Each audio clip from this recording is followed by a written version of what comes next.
Students, मैं Hemendra Gautam, GS faculty, Reliance career academy Gajraula. हम आज अक्षांश और देशांतर रेखाएं, लैटिट्यूड एंड लॉन्गिट्यूड लाइंस को पढ़ने की कोशिश करेंगे। समझते हैं क्या होती हैं latitude lines and longitude lines. देखिए जरा, हम बात कर रहे हैं अक्षांश रेखाओं की और देशांतर रेखाओं की। अक्षांश रेखाएं,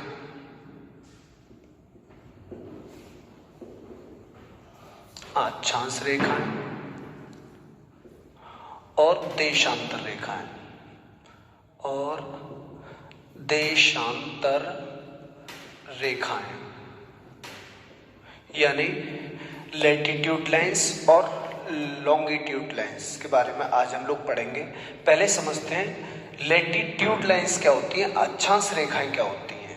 पहले समझते हैं हम लोग लैटिट्यूड लाइंस क्या होती हैं या फिर अक्षांश रेखाएं क्या होती हैं। समझिए जरा, ये आपकी अर्थ यानी अक्षांश रेखाएं वे रेखाएं होती हैं, लैटिट्यूड लाइंस वे लाइंस होती हैं जो ईस्ट को वेस्ट से जोड़ती हैं, यानी जो पूरब को पश्चिम से जोड़ती हैं। इन्हें हम लोग क्या कहते हैं, अक्षांश रेखाएं। जैसे जिन्हें जो पूरब को पश्चिम से जोड़ती हैं, अर्थात वेस्ट को ईस्ट से जोड़ने की कोशिश करती हैं, उन्हें हम लोग क्या कहते हैं, उन्हें हम लोग कहते हैं अक्षांश रेखाएं। यानी अक्षांश रेखाएं वे काल्पनिक रेखाएं, काल्पनिक मतलब इमेजिनरी लाइंस। लैटिट्यूड लाइंस वो इमेजिनरी लाइंस होती है जो ईस्ट को वेस्ट से जोड़ने की कोशिश करती हैं। ठीक है, उन्हें क्या कहा जाता है, लैटिट्यूड लाइंस कहा जाता है। लैटिट्यूड लाइंस में सबसे इंपॉर्टेंट जो लाइन होती है उसे हम लोग कहते हैं इक्वेटर। इक्वेटर मतलब भूमध्य रेखा, भूमध्य रेखा यानी इक्वेटर। ये इक्वेटर है। इक्वेटर जो होता है वो अर्थ को दो बराबर भागों में विभाजित करता है, दो बराबर भागों में डिवाइड करता है, जिसमें से जो ऊपर वाला हिस्सा होता है इसे कहते हैं हम लोग नॉर्थ हेमिस्फीयर। इसे हम लोग क्या कहते हैं, इसे कहते हैं हम लोग नॉर्थ हेमिस्फीयर, और इसे हम लोग कहते हैं साउथ हेमिस्फीयर। इक्वेटर अर्थ को दो इक्वल पार्ट्स में डिवाइड करता है, दो इक्वल पार्ट्स में डिवाइड करता है। ऊपर वाले हिस्से को हम लोग नॉर्थ हेमिस्फीयर कहते हैं, जबकि नीचे वाले हिस्से को हम लोग क्या कहते हैं, साउथ हेमिस्फीयर कहते हैं। इसमें एक और समझने की बात होती है। अब हम लोग समझते हैं आखिर लैटिट्यूड लाइंस होती कितनी है। समझिए जरा कितनी होती है। 0 डिग्री पर हमें एक लैटिट्यूड लाइन मिलती है, इसे हम लोग क्या कहते हैं, इक्वेटर। इसके बाद 1 2 3 ऐसे करके हमें यहाँ तक कितने नंबर मिलते हैं, 90। फिर इसके बाद यहाँ पर 180 होता है, 180 के बाद यहाँ पर 179 होता है, यहाँ पर 178 होता है, यहाँ पर 177। अब देखिए, एक को 179 से जोड़ने पर यहाँ पर हमें एक लाइन मिलेगी। दूसरी लाइन कब मिलेगी, जब 178 को 2 से कंबाइन किया जाएगा। और तीसरी कब होगी, जब मतलब ऐसे करके हमें ऊपर कितनी लाइन मिलेंगी, ऊपर मिलेंगी हमें 90 लाइन्स। ऐसे ही साउथ हेमिस्फीयर में हमें कितनी लाइन मिलेंगी, साउथ हेमिस्फीयर में भी हमें कितनी मिलेंगी, 90 लाइन्स। तो देखिए, नॉर्थ हेमिस्फीयर मतलब उत्तरी गोलार्ध में हमें कितनी लाइन्स मिलेंगी, 90 लाइन्स मिलेंगी। दक्षिणी गोलार्ध में यानी साउथ हेमिस्फीयर में हमें कितनी लाइन मिलेंगी, 90 मिलेंगी। एक इक्वेटर यानी भूमध्य रेखा, इक्वेटर कितना हो रहा है, 1 हो रहा है। टोटल कितनी हो गई, टोटल हमारे पास हो गई 181 लाइन्स। अब जरा समझिए, मैंने आपको बताया कि 90 लाइंस आपको ऊपर मिलेंगी, 90 लाइंस आपको नीचे मिलेंगी, ठीक है। टोटल कितनी हो गई, और एक इक्वेटर कितनी हो गई 181। लेकिन एक बात समझिए, ये 90 और यहाँ पर एक पॉइंट मिलेगा आपको 270, 90 यहाँ पर 90 और यहाँ पर आपको 270 एक नंबर मिलेगा। यहाँ पर आपको लाइंस नहीं मिलेंगे, यहाँ पर क्या मिलेंगे आपको, केवल और केवल पॉइंट मिलेंगे। कैसे, जरा समझिए। 90 और 270 डिग्री को बिंदु मानने पर, यानी पॉइंट मानने पर, इसमें से अब आप क्या करेंगे, 2 माइनस कर देंगे, कितना आ जाएगा 179। यानी कुल जो टोटल लैटिट्यूड लाइंस होती हैं वो कितनी होती है, 179 होती है। समझ में आ गया। देखिए, नॉर्थ हेमिस्फीयर में 90, साउथ हेमिस्फीयर में 90, एक इक्वेटर, टोटल कितनी हो गई, टोटल हो गई 181।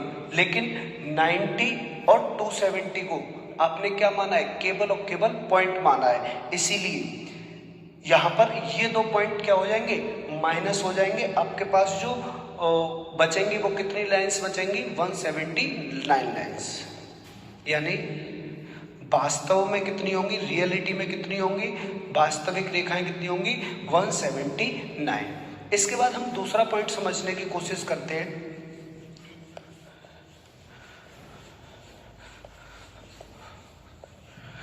एक और बात समझते हैं, एक लाइन ये, एक लाइन ये, इन दोनों लाइंस के बीच में अगर हम लोग डिस्टेंस की बात देखें, यानी दो अक्षांश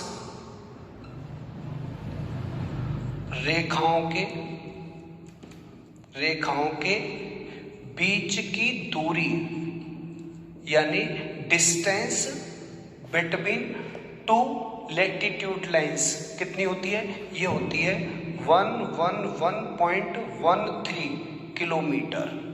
यानी डिस्टेंस बिटवीन टू लाइंस कितनी होती है, ये होती है 111.13 किलोमीटर होती है। इसके बाद अगला बात करें हम लोग, नेक्स्ट बात पर चले, तो जो अक्षांश रेखाएं होती हैं, जो लैटिट्यूड लाइंस होती है, ये क्या चीज इंडिकेट करती है, ये भी एक बहुत बड़ा क्वेश्चन बनता है। देखिए समझिए क्या इंडिकेट करती हैं।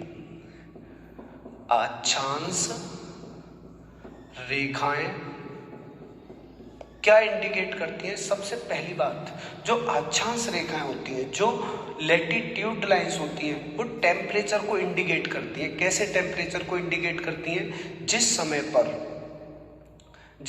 पर सूर्य की किरणें जिस बिंदु पर सीधी पड़ती है वहां पर गर्मी होती है, जिस पर तिरछी पड़ती है वहां पर वो ठंडक रहती है, उससे कम टेम्परेचर होता है। कैसे, जरा समझिए।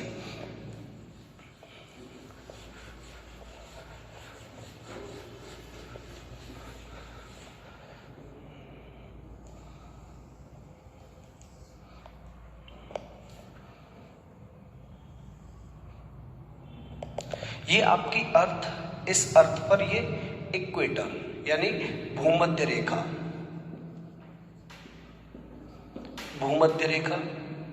इस भूमध्य रेखा पर जरा समझने की कोशिश करिए। भूमध्य रेखा इससे 23.5 डिग्री यानी 23.5 नॉर्थ में आपको एक लाइन मिलती है। इस लाइन का नाम क्या है, ट्रॉपिक ऑफ कैंसर यानी कर्क रेखा। यहाँ पर आपको एक लाइन मिलती है, इसे आप लोग क्या कहते हैं, कर्क रेखा या tropic of Cancer, tropic of Cancer कहते हैं इसे। यहाँ पर आपको एक और लाइन मिलती है 66.5 पर। यहाँ पर आपको एक लाइन मिलती है, यहाँ पर एक लाइन मिलती है, इसे आप कहते हैं मकर रेखा यानी tropic of Capricorn, tropic of Capricorn. ये यहाँ पर मकर रेखा होती है और इसके ये होती है 23.5 साउथ और ये होती है 66.5 साउथ। ठीक है, तो यहाँ पर आपको तीन इंपॉर्टेंट लैटिट्यूड लाइंस देखने को मिली। सबसे पहला इक्वेटर, फिर tropic of Cancer and tropic of Capricorn. यहाँ पर क्या होता है जरा समझने की कोशिश कीजिए। 21 मार्च को सूर्य की किरणें सीधी पड़ती हैं। यहाँ पर 21 मार्च को सूर्य की किरणें कैसी पड़ती हैं? सीधी पड़ती हैं। इसके बाद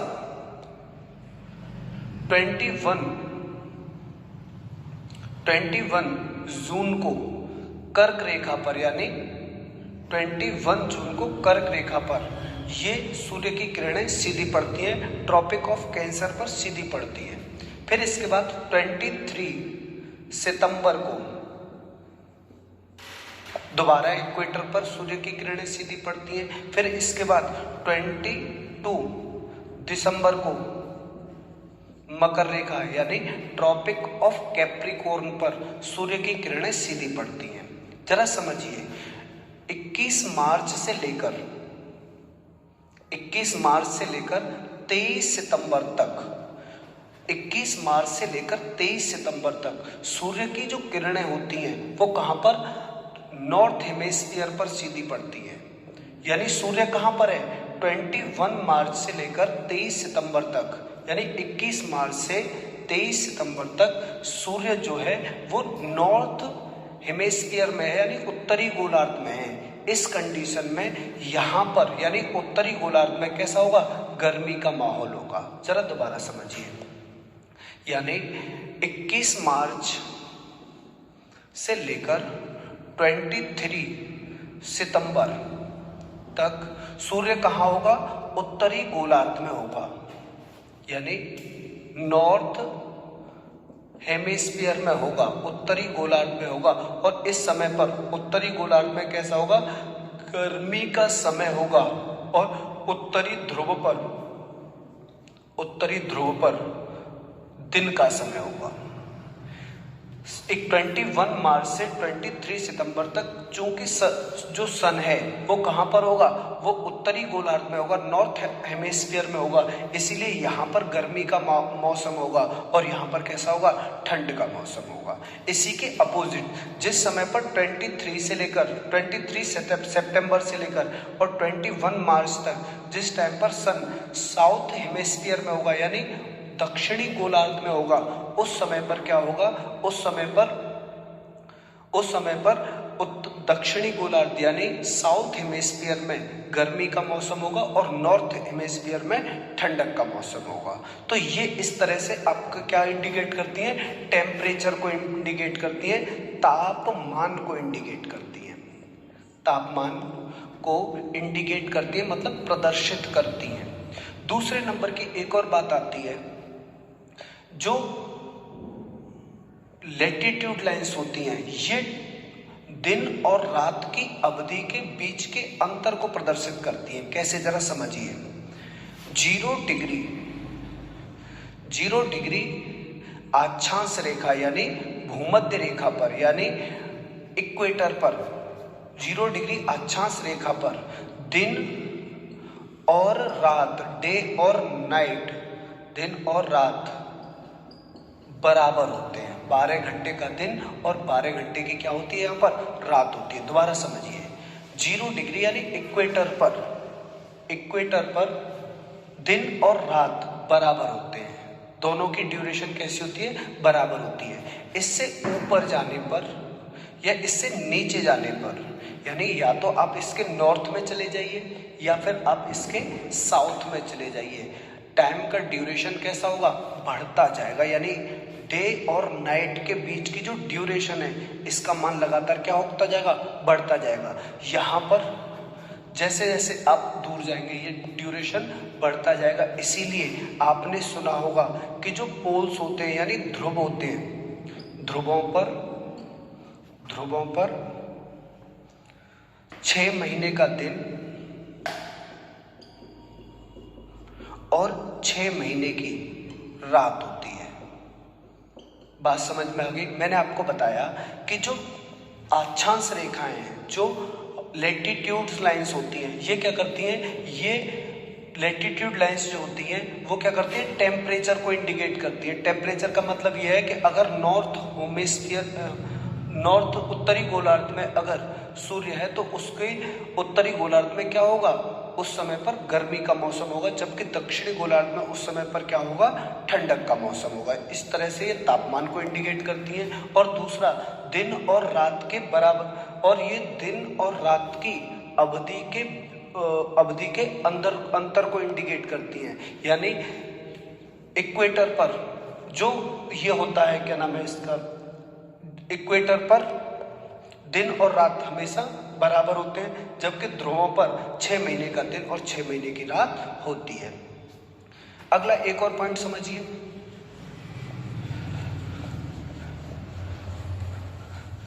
एक और पॉइंट समझिए। 21 मार्च से लेकर सूर्य कहां पर, 21 मार्च को सूर्य की किरणें कहां पर है, सीधी 21 मार्च को सूर्य की जो किरणें हैं वो कहां पर हैं, ये है इक्वेटर पर। फिर इसके बाद 21 जून को ये कहां पर पहुंच गई, 23.5 डिग्री पर। यानी एक बात समझने के लिए कोशिश करिए, यहां पर क्या हुआ 21 मार्च से 21 जून यानी 3 मंथ में सन कितना चला, 24 लैटिट्यूड्स चला। तो वो एक मंथ में कितना चलेगा, एक मंथ में चला 24/3 यानी 8 लैटिट्यूड। यानी अगर आप देखें तो ये एक मंथ में 8 लैटिट्यूड कवर करता है। जबकि अगर आप एक डे का एवरेज निकालें तो सूर्य जो है वो एक दिन में लगभग 16 मिनट मूव करता है, 16 मिनट चलता है। इसके अलावा हम लोग इसमें और क्या क्या पढ़ सकते हैं, हम लोग इसमें पढ़ सकते हैं कि जो अक्षांश रेखाओं में जो इक्वेटर है वो कौन कौन से देश से होकर जाता है, कौन कौन से महाद्वीप से होकर जाता है, कौन कौन से देश से होकर जाता है, किस देश की क्या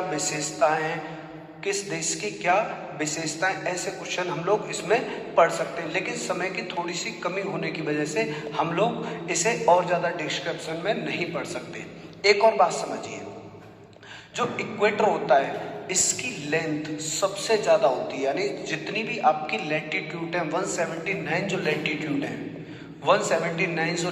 है ये आपकी, इनमें सबसे बड़ी जो लैटिट्यूड होती है वो कौन सी होती है, ये इक्वेटर इसकी सबसे बड़ी लैटिट्यूड है। जबकि अगर आप यहाँ पर 60 डिग्री पर देखें, ये 60 डिग्री की जो वो होती है, लेंथ होती है, वो इक्वेटर के हाफ मानी जाती है। ये इक्वेटर के हाफ मानी जाती है। ठीक है, तो चाहे ये नॉर्थ में हो चाहे साउथ में हो, जो 60 डिग्री होगी वो कैसी होगी, वो कहीं ना कहीं उसकी हाइट इक्वेटर की हाइट से हाफ मानी जाएगी। क्लियर। इसके बाद अगला एक और पॉइंट देखते हैं हम लोग।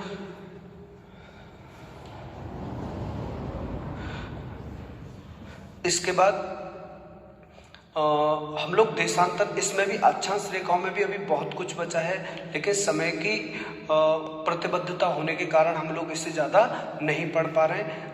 देशांतर रेखाओं के लिए नेक्स्ट वीडियो में मिलेंगे। थैंक यू सो मच, बहुत बहुत धन्यवाद।